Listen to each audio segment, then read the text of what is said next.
সরকারের তরফ থেকে বা পুলিশ নিজে থেকে উদ্যোগী হয়ে এ ধরনের ঘটনা ঘটিয়েছে অথবা রাজনৈতিক নির্দেশে করেছে, নাকি ব্যক্তিগত কোনো আক্রোশ, মানে পলিটিক্যালি অন্যান্য রাইভাল যারা আছেন তাদের মধ্যে কোনো ধরনের দ্বন্দ্বের কারণে এরকম হয়েছে কিনা?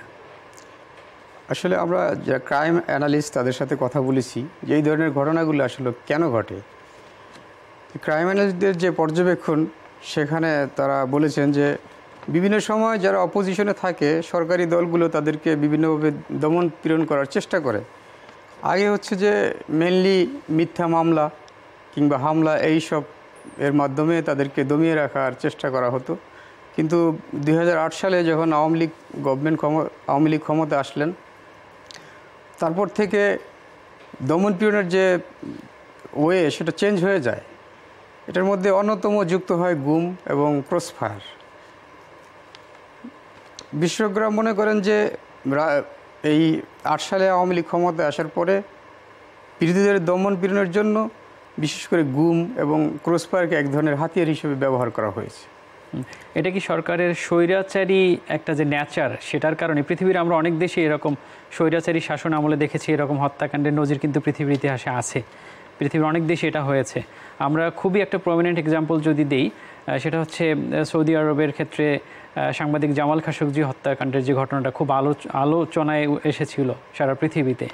তো আমাদের দেশেও কিন্তু এই পলিটিক্যাল ঘটনাগুলি এভাবেই ঘটেছে। তো সেক্ষেত্রে এটা কি ক্ষমতা টেকানোর হাতিয়ার হিসেবেই সরকার ব্যবহার করেছে? বিশেষজ্ঞরা কি এগুলোই বলছেন এটাকে? বিশেষজ্ঞরা এটা বলেনি, কিন্তু বিশেষজ্ঞরা এটা বলেছে যে বিরোধী দলকে দমন পীড়নের জন্যে এটা ছিল একটা নতুন ধরনের ওয়ে, এবং ক্রাইমের ক্ষেত্রে এটা ছিল, বিশেষ করে গুমটা ছিল একটা নিউ ডাইমেনশন।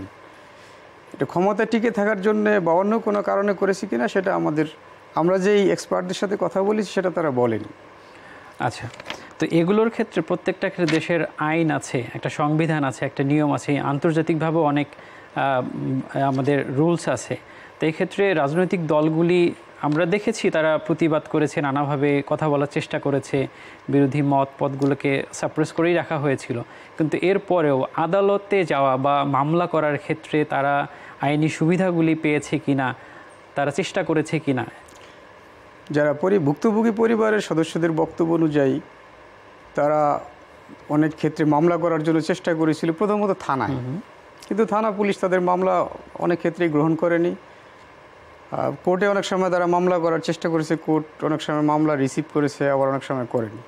এটা ছিল মামলার সিচুয়েশন। এরপর হচ্ছে যারা ভুক্তভোগী তাদের বক্তব্য যে তাদের বিভিন্ন ভয়ভীতি প্রদর্শন করা হতো যাতে তারা এই সমস্ত বিষয়গুলো নিয়ে আর কোনো বাড়াবাড়ি না করে না।